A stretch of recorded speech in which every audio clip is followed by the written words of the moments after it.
Do do do do do do do do do do.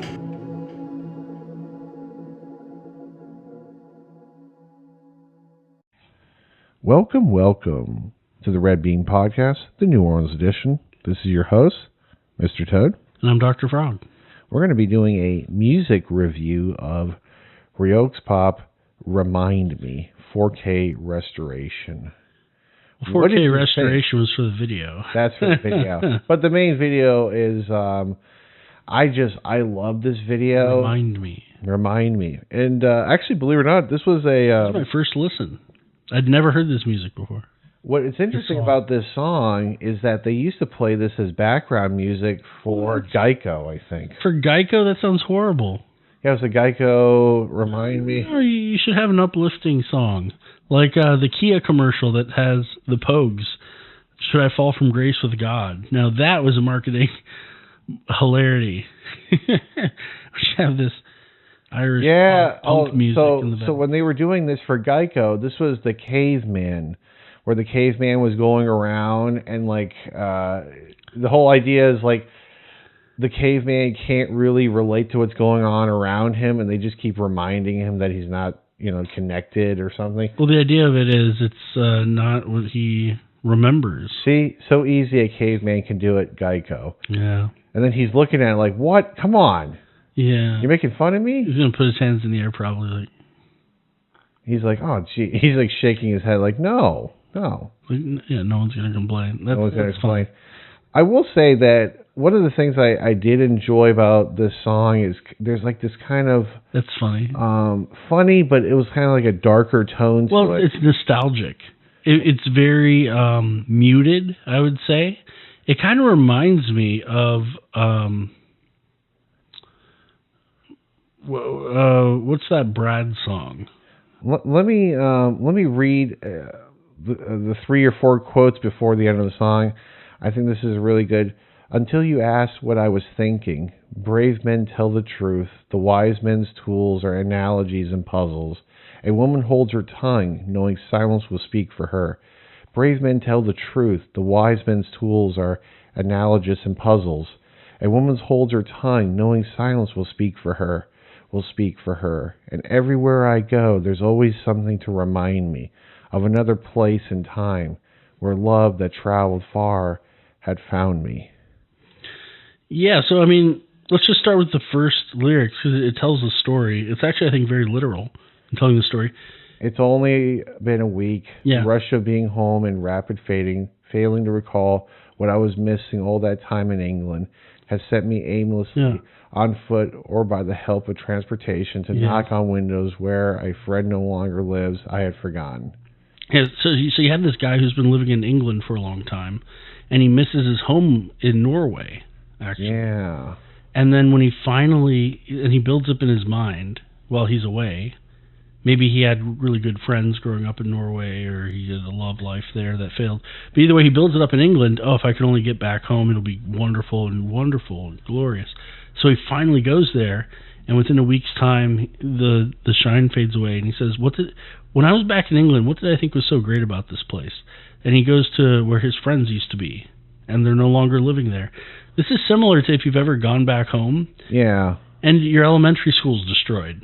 Have you ever encountered that? So you can travel back, and you can say, wait, this used to be a church where now it's a 7-Eleven, but it used to be a church where I used to go when I was a kid. Here's my old school, but it's just a parking lot now. An insurance company bought out the space in the park that I used to hang out with my friends. And you're looking around and you're saying this isn't the place that I remembered. What you remembered was it was a memory. It was a dream that you could return to such a great place. What I like about this song is this idea that, at least from my experience, I feel like he had this perception of how this place... He has all these things that reminds him over and over again. But here's the problem with reminding you. Even if you go back to the elementary school that, that's the place you went to when you were in your formidable years, One of the things I would say is that you're going to go back there, and at least this is my experience, it seemed like a small place. It used to be such a big place. Oh, yeah. And then when you go back and you're like, wait a second, this place is like tiny. Oh, yeah. But as a child, when you were growing up, that place was mighty large, I would say. Oh, yeah, certainly, yeah. And the things that you once derived joy out of, in the simplicity of it, now you're returning and saying, well, this isn't bringing me the same. I'm gonna go to the second part of the lyrics. And anywhere I go, there's always something to remind me of another place and time where love that traveled far had found me. We stayed outside till 2, waiting for the light to come back. But hidden talk I knew until you asked what I was thinking. Until you asked what I was thinking. Sure. So this is maybe connecting with an old lover who is in Norway, perhaps, and says, brave men tell the truth. Well, it says they stayed outside till 2. Yep. A woman holds her tongue, knowing silence will speak for her. What it means is maybe they don't have much in common anymore. Maybe there's like I said, if the place that you used to go to you thought was so big, maybe the relationships you had in the past weren't that big either. Well, the analogies and puzzles are, he's relating them to things, but the relatability isn't there between the two people, the woman and the man. But he's also saying that it's an analogy because if he's been living in England for a long time, he can relate to the things. But he also says, knowing silence will speak for her, will speak for her. Well, you can kind of tell if someone's not into you. Well, that and... She doesn't have to say it. She could just kind of press her lips and say, well, let's get through the meeting. Or what about this? How about if there's silence, maybe we have more deeper... It's going to sound odd what I'm about to say, but maybe it'll be deeper if you don't say anything. One of the things I always remember hearing from a therapist once was they'll have clients come in, and some people don't feel comfortable speaking. So they'll say, you know what, we're going to sit here for a half an hour. We're going to look at each other for a half an hour without saying anything. The old Robin Williams treatment in Good Will Hunting. That's what I'm saying. He's got to make the first move. You're going to make the first move. And that's going to be pretty powerful. The minute you finally break and speak, that means you're breaking through someone maybe who doesn't want to speak, or maybe she's holding her tongue. Maybe there's something about knowing the silence will speak for her, knowing that maybe of another place and time where love that traveled far and found me. Yeah, so maybe there's a love, but at the same time, there's a disconnect there. Yeah, so what happened, I think, is he's going around this town again that he thought would bring him happiness because he left England, because he built up in his mind the love that he had for the place, traveled with him to England. And then there's always something to remind him around because things aren't the same, maybe. Yep.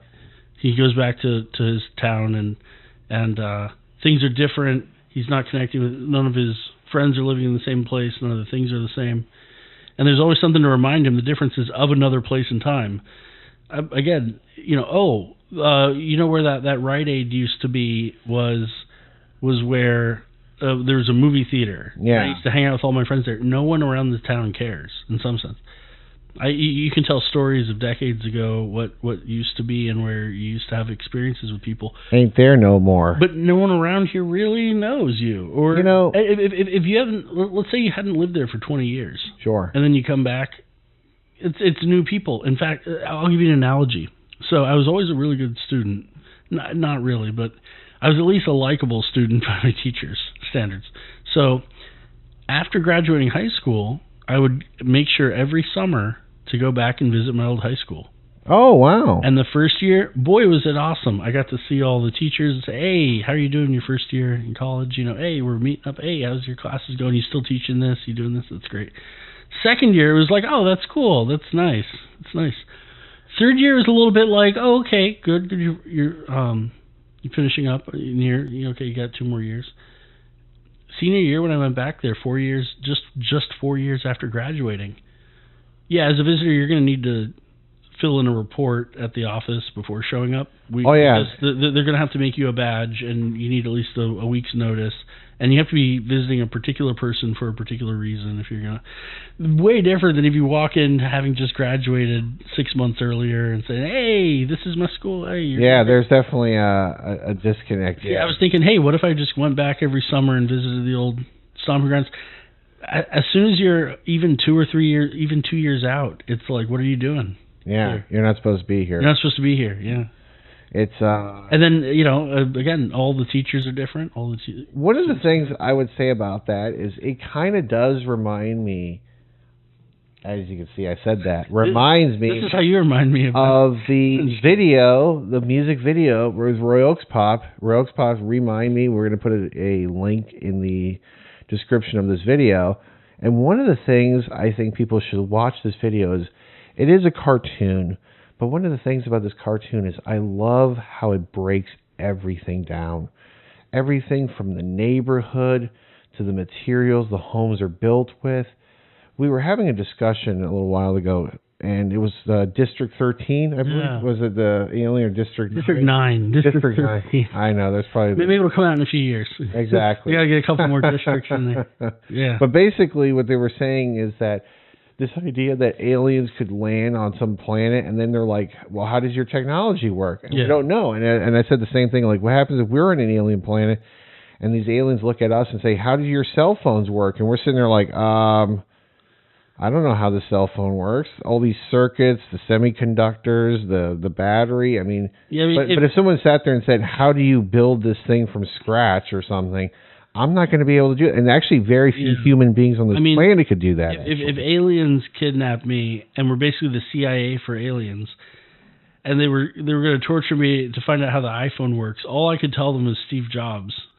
I'd be like, Steve Jobs' fault. They're like, he's been dead for a decade. This human is the 10th one that's cried out Steve Jobs. He's been gone for over a decade. And it's just like, it's his fault. He's the one that made the iPhone. Yeah, or actually, Wozniak. Steve Wozniak, yeah. He was the hardware specialist, software. For Apple II, yeah. The muted voice, I didn't like the vocals, to be honest. It was a muted... It kind of reminded me of the Shins, which I like the Shins, but they can be upbeat. It actually reminded me of an indie group that is a one-person group. I think they've seen them perform in 2 people. The group is called Brad Sucks. And the song is called Making Me Nervous. Okay. But it had the same kind of muted thing. And they said, one step at a time, don't be living online. I don't need a friend. I got Morbid on my mind. But then it says Radio in the Heart, don't be being so strange. I think I'm losing it, baby, where you've been. Everybody says that you're moving again. The idea of traveling and losing oneself was a sort of theme that I extracted from this song, Remind Me. I think the other aspect about the music video that I really liked was this idea that we are actually explaining to the alien how the cell phone works. And we're going like, so this is what we do to make these cell phones. We go to Germany to get a giant laser lithograph, and then we go to California to get the silicon. Then we go to England to get the plans to make the thing, and then we go to Eastern Europe to get the oils to put onto the semiconductor chip. And then we take all that stuff and take it to Taiwan, and where it's assembled. Wow. So, but the idea is that we're breaking. You don't even think about the semiconductor. Yeah. To make a semiconductor chip, you have to go through all these steps to make it happen. The supply chain, all the experts and everything. But what I do like about this video is that it shows everything from pressing the button to showing the networks that are connected to it, to sending signals everywhere, to even the satellites in outer space giving the messages. To bring it to New Orleans, I used to, when living uptown, sometimes there's hordes of cats roaming the streets sometimes. But there's also rat infestations under houses. I used to wonder, what would it be like? It's similar to knowing how the sausage is made. Yeah. If you could see all the bugs in the walls, like right now, all the bugs, you can see the snakes, you can see the rats. If you just knew the location of thousands of animals in your direct vicinity, wouldn't that be kind of creepy? Maybe I was thinking of it more from a horror perspective.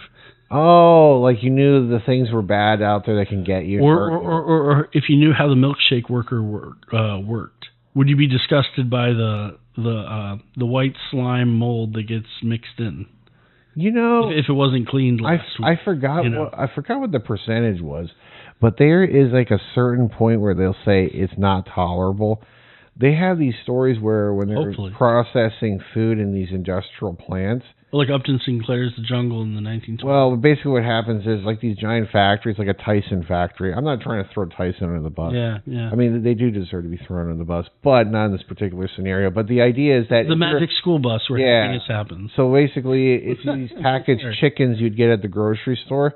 So what happens is sometimes you have these industrialized factories where I guess a rat occasionally will fall in there, or something falls in there, and there's like a certain rule that says only a certain percentage, and then they have to reject the file. Well, those concentrated animal farming operations definitely, or the cows have to stand in a certain amount of manure before they go in to get slaughtered, and some of the fecal matter we get in the meat. I'm starting to terrify some people, but Skittles, for example, has maybe some bug parts in them. Bug parts? Like bug parts, like actual bugs, like a beetle or their skin, or they grind them up. There's actually a certain amount of bugs that are within our own candy. Well, and actually in China, for example, they will actually consume the bug entirely. You know why I don't like Skittles, though? Why? Marshawn Lynch is a fan of them from the Seattle Seahawks. I was going to say... and he went beast mode in 2011. After 2009, that Super Bowl, 2011 was probably New Orleans' best chance. Besides, was it 2018, 2019? Mm-hmm. New Orleans had a good chance, too, to get back to the Super Bowl. Nice. But, so I don't know about that. But Upton Sinclair, back in the 1920s, in the book The Jungle, was talking about meat factories. And back then, they didn't have a lot of workers' rights, so they could have kids work in the meat factories. Sometimes kids would fall in the grinders. Oh. Yeah, and so there were examples in that book based off of true accounts where people would lose hands because you'd have to pull and sort the meat from the thing that sucks in. Yeah. So, again, it was partially that book that people were promoting workers' rights. Worker rights. And also child labor laws from that, to keep them away. I'll never forget this video. I think it came out of China, but basically it was like all these people were inside of the machine, and if you lifted your head up, you would get crushed. So you had to bent over, and it was like this thing pressing down on you constantly. Wow. Yeah, it was kind of scary. But one other thing I would say is that if I gave this song a rating, 1 out of 10, what would you give it, Dr. Frog? I'd give it a 7. I wish there was more to the lyrics. It kept it kind of vague. I loved the message about nostalgia and thinking the grass is always greener, or your memories warping what reality might be. And then when you go back and you realize that you go to your friend's house. Well, your friend doesn't live there anymore. That's not your friend's house. Or the house that used to be so big. Now you go there and it's small. And that philosophic point I liked. I didn't like the monotone droning as much. Yeah. It seemed a little dreamy to me. It seemed very short. I wish the lyrics were a little better, but I do like the message. I'm going to give it a 7 out of 10, which is perfectly fine. I would give this song 8 out of 10. Yeah. And one of the reasons I like this song, especially the music video, which I'm really suggesting people check it out, is this idea that in a very concise way, we can actually explain everything we do in such a concise way, and then show how it's all connected with everything. It might take the mystery away from things, but it also might allow us to look at what we're doing and maybe appreciate it more.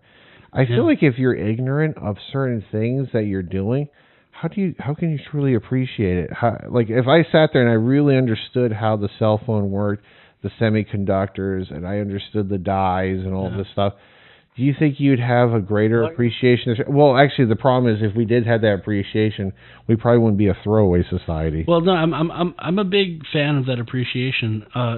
There was someone that I was with, and their favorite food to cook was veal, and they said, "I want to make you a veal dinner. Is that okay? Do you have any moral objections?" And so, well, you can make it as long as we give it a name. Can we give the little veal calf a name? And what it does is I think it humanizes it a little bit more. It makes it more of a thing. But I think we need to appreciate where our meat comes from. And if you're going to participate, for example, then do so with eyes wide open. and say, yes, I'm participating in this brutal activity, but we need to appreciate it in order to see if the sacrifice is worth it. It's only when we ignore it and we turn our eyes away that really horrific things start to happen. One thing I would probably say about this, the lyrics, this idea of reminding us of a time that has gone by and not being able to go back. Not being able to go back. Can't go back. Well, and you're wondering that it makes you, when that person was in England, they think, oh, it'd be so great to be home. And when you go home, you wonder, well, when I was over there, what did I think was so great about it? And I love I can't get over this lyric. A woman holds her tongue, knowing silence will speak for her. And everywhere I go, there's always something to remind me of another place and time where love that traveled far and found me. One of the things I do like about that quote and that particular lyric is this idea that we can never escape from the past. Yeah. But I would think this is a quote that That's a Joel from The Last of Us talking about. Yeah, but you can never escape from the past. But one of the things I would say about it is, but we can be inspired by the past. I think that's a really important perspective, because there's this idea that, and we see it now with Hollywood, they keep doing remakes after a remake after how many times we actually Furiosa? It's basically like a fifth Mad Max without Mad Max. And what we do is we keep recreating these things. The fourth one is a Thunderdome, right? Yes, that's beyond Thunderdome. But here's the thing about what I'm saying is that if we keep trying to relive the past, we can't live the past, but we can be inspired by it. But there's this idea that if it's not exactly how we remembered it, is it still valuable? What do you think? I think it's still valuable to have those memories. Does it have to be the same? Like when you're recreating something, like you're going back, you're kind of like, but there's this idea that we kind of want the same thing over and over again. But is it okay that it's not the same? Can we accept it as being a new thing, that it'll never be what it once was, but maybe we can accept for what it is now? Here's what I think accepting the past is, and this reminds me, I know we're going to do a separate podcast on it, on The Shining. Sure. But if the point of The Shining, and I'm just going to boil it down to one sentence, go ahead and listen to the podcast on it to hear more. Yeah. If the point of it is about recognizing the horrors of our past and retracing our steps a bit to go a better direction, part of it's also accepting that the past doesn't exist anymore. Yeah. And in some ways that's liberating, because it allows us to go in a different direction. But in retracing it, we have to remember it and have that appreciation. But I think also the reason sometimes you see this with trauma victims, people with PTSD, they'll ruminate on an idea that's negative, almost like they're afraid to forget. Yeah. And I think there is something to a little bit of being a little bit pragmatic, a little bit of pragmatism, and saying, is this idea and memory serving me well? Have I learned what I need to from it to build a better future? And if so, then I can let it go. It almost sounds like what you're saying is that learn from things. When we go back to the past, it's almost like we're still like trying to look for answers. Well, I think it's good to retrace part of our past, but only as it's useful for us to change direction and go into a different future. So we don't, in maybe Kubrick's mindset in The Shining, repeat the mistakes of the past. As in the symbolism with the treatment of Native Americans in the U.S. or during Nazi Germany. What this kind of also reminds me too minority groups, right? I would also take this a different direction as well. Sure. There's a guy called Morgan, and there's a car company in England, actually, which is kind of interesting in the song here. But England has this company called Morgan Cars or Morgan Motor Works, and what they're these like retro 1950 kind of styled vehicles that they just keep making them. I'll put up some images on there so you can kind of see them. But one of the things I like about it is that one of the quotes they have is that it's this idea that you can never go back to the past, but you can always be inspired by it. Yeah. And right now we're looking at the Aero Coupe. Yes. I'm going to put up there. You're going to see these rounded, slender images of the car. And when you look at a car like this, you're thinking older times. You're thinking a couple of things. But what's cool about it is that it's still a car that's modern, but it has a nod to the past. Yeah. Because we don't make cars with these swooping lines anymore. They don't do those kind of things very often anymore. I'm not going to pull it into a service station for body work. Yeah, exactly. But one of the things that I do like about this idea is that you can never do the past again, but you can always be inspired by it. And one of the things they always say is a perfection of design is that you know you have a perfect design when you can't take anything away and you can't put anything back in. Well, that's an amazing thing because you highlight both sides. Often when problem solving, we over-engineer things. There's a book called Subtract. It's a really fascinating book. And what it says is sometimes when we're solving a case, we really do have a habit of thinking, what can we add? And so they gave this puzzle to a bunch of engineers, and it showed a bridge that was failing. And it was saying, how can you make it better? And all the engineers went to, oh, well, you can build more support here, you can build more structures here. And what they found was, in the test, the actual cheapest and simplest way is actually to remove several of the pieces, and it would actually make the bridge safer. But I like how, in your analogy, it's not just adding what we're adding, but also what we can take away to make it better. And if you can't take away or add, the idea is that you've reached perfection.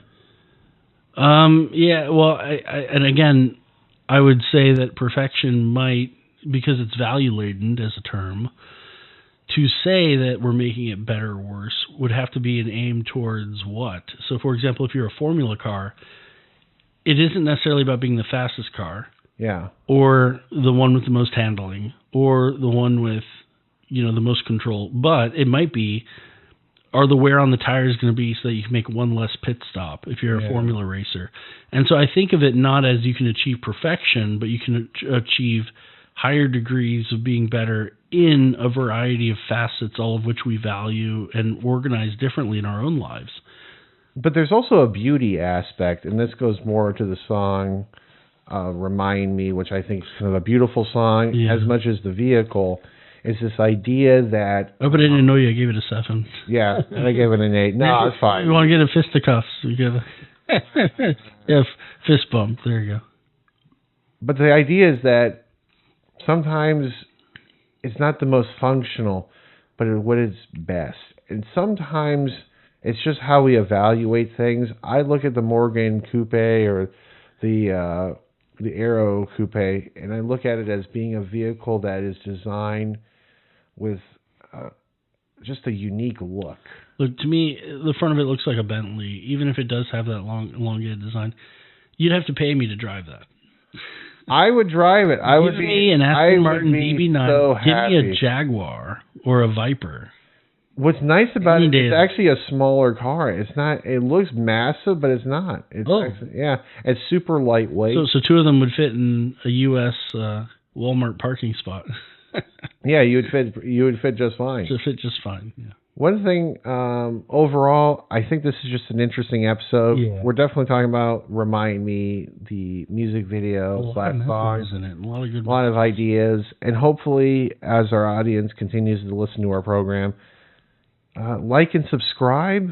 And what else would you say, Dr. Frog? Well, unlike the hometown of the singer in Remind Me, if you come back to us, we will still have our videos there, and we'll still be uploading more. And so come back and visit us, and hopefully your memories will not be tarnished with how good our podcast is. So thank you again for joining us on this exploration of Remind Me. Excellent. That is our episode for the Red Bean Podcast, New Orleans edition. Hopefully you have a wonderful day. Please like and subscribe, and we'll see you soon. Bye-bye. Take care.